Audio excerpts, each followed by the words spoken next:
Hi, welcome to video 11.1b, unit vectors and direction angles.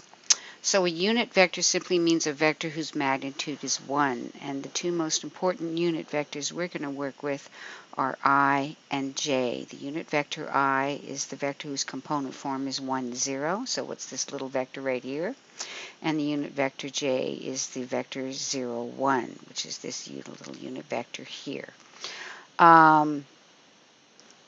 Keep in mind, we are not talking about the imaginary number I. We are talking about a unit vector I. So not the same thing. Okay, now the interesting thing about unit vectors is we can take a vector in component form and rewrite it in what's called a linear combination form of I and J. So the vector 3, 5 can be rewritten as 3i plus 5j, and the proof of that is if you replace I by 1, 0, which is what it equals, and replace j by 0, 1, you do a scalar multiplication on each. You add the vectors by adding their x components, adding their y components, and you can see we'll get the vector 3, 5. Numbers 19 through 22 use the figure to sketch a graph of the vector, so they're not asking for any values. As you can see, you have no values. They just want a graph. So we're going to do number 22. We're going to take vector u and add to it 2 times vector v. Now remember, there's two ways to look at it. One is the parallelogram method. So you draw vector u in standard position. So you take the initial point, put it down at 0, 0. And then you take the vector v and you make it twice as long as it was, and you move its initial point also over to 0, 0 to put it in standard position. You then create a parallelogram out of the red and blue vectors, and from the origin you draw the diagonal that points away from the origin, and that diagonal is your vector u plus 2v, and that's called the resultant vector of u and v, in this case the resultant vector of u and 2v.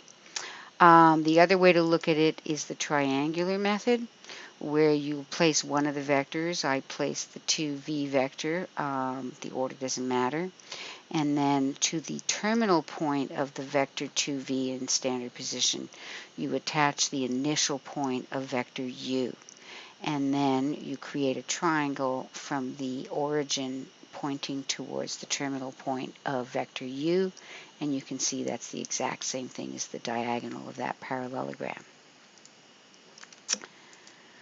Okay, 29 and 30, they give you a vector v, they give you its initial point, they'd like to know what the terminal point is. Okay, so what happens here, I would suggest drawing it. So the vector v, of course, in component form means the initial point is 0, 0.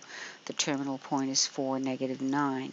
You want to move that vector v so that its initial point is now at 5, 3. So if you think about it, in order to move the initial point from 0, 0 to 5, 3, you'd have to move 5 to the right and up 3.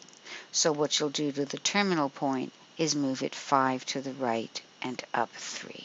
And that'll give you the terminal point of 9, negative 6. Here they want the magnitude of vector v. Notice it's given to you in linear combination form. Simply rewrite it in component form. You don't have to, but I just find it easier. And of course the magnitude is the square root of the square of the x component plus the square of the y component, basically distance formula. And of course your answer is not a vector, your answer is a scalar. Okay. Now, direction itself, if we draw a vector xy, we could call this length x, this length y. We could call that angle theta, and here's your vector u. So what happens, as you can see, is that the sine of this angle is y over the magnitude of u, because x and y are actually lengths. U is the name of the vector, but the actual length of that vector is the magnitude of u. And then I could isolate y. Do the same thing with cosine, x over magnitude of u, x equals. This is very similar to y equals r sine theta, x equals r cosine theta. Instead of calling it x, we're calling it the magnitude of u. The tangent of theta, of course, is y over x, which means the reference angle for theta is the absolute value of the inverse tan of y over x. Now, if you go back to our vector u, which had component forms x and y, I can replace x by this quantity and replace y by that quantity. And then I could rewrite it from component form in linear combination form. So, numbers 47 to 50, find the vector v with the given amplitude and the same direction as vector u. So what happens is our vector u can be looked at as, since it's 1, 1, can be looked at as 1i plus 1j. The magnitude of our vector u would be the square root of 1 squared plus 1 squared, which is the square root of 2.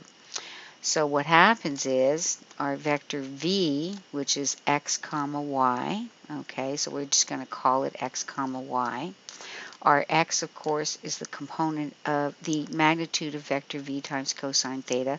Basically, what we used to say is x equals r cos theta, y equals r sine theta.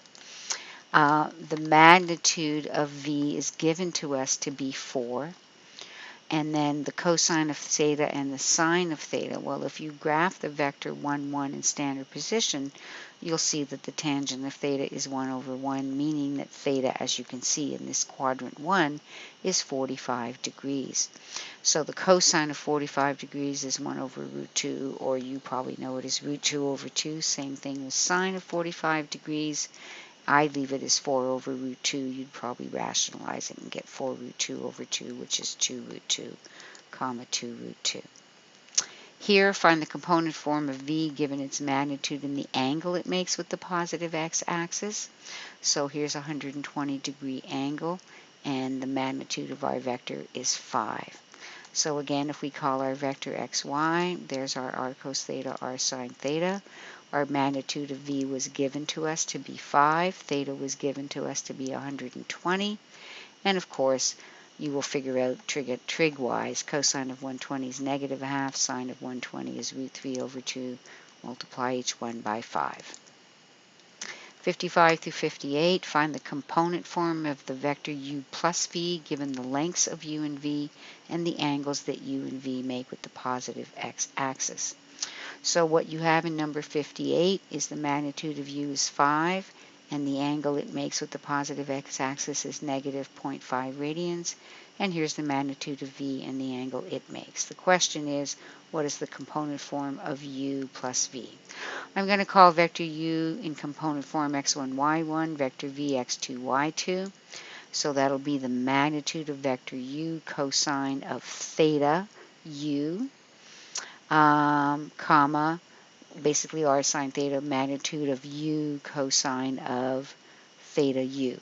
Then x2, y2 is magnitude of vector v cosine of theta v, magnitude of vector v sine of theta v.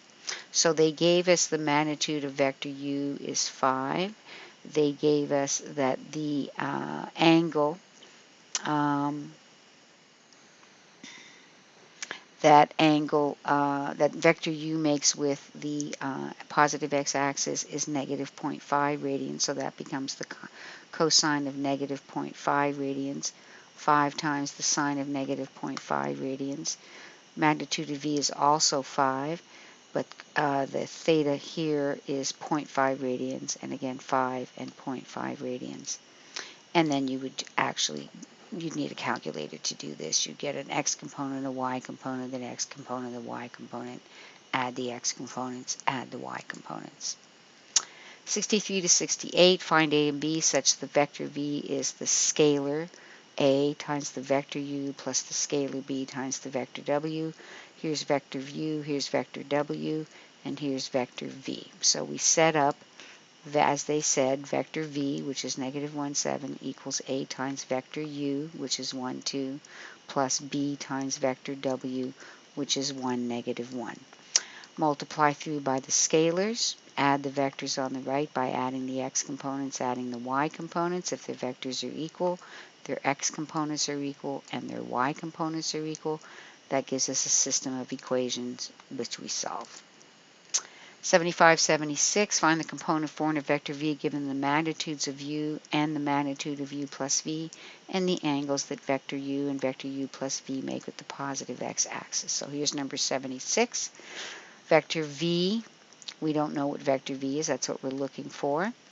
We know that vector u plus vector v equals vector u plus v. So vector u, how did I get this? Hang on, I'm going to have to come over here. There we go. So vector u, I don't know what it is. I'll call it x1, y1. There's our r cos theta, r sine theta. Our magnitude of vector u, they gave it to us as 4, so I can replace those 2 by 4. And they gave us angle theta. That vector u makes with the positive x-axis is 30 degrees. So cosine 30 degrees is root 3 over 2. Sine of 30 degrees is a half. So there's vector u. And if I call vector u plus v x2, y2, then that will be my magnitude of vector u plus v, which they told us is 6. Cosine theta, and then magnitude vector u plus v sine theta, and the theta for this one is 120. So you find those trig values, and there's vector u plus v. So I have vector u, which I figured out was 2 root 3 comma 2, vector v, which I'm looking for, which I'm calling xy, and vector u plus v, which I just figured out is negative 3 comma 3 root 3. Add the x components, add the y components, set the x components equal to each other, set the y components equal to each other, and I think I solved this by substitution. Oh no, I just isolated x, isolated y, and there they are.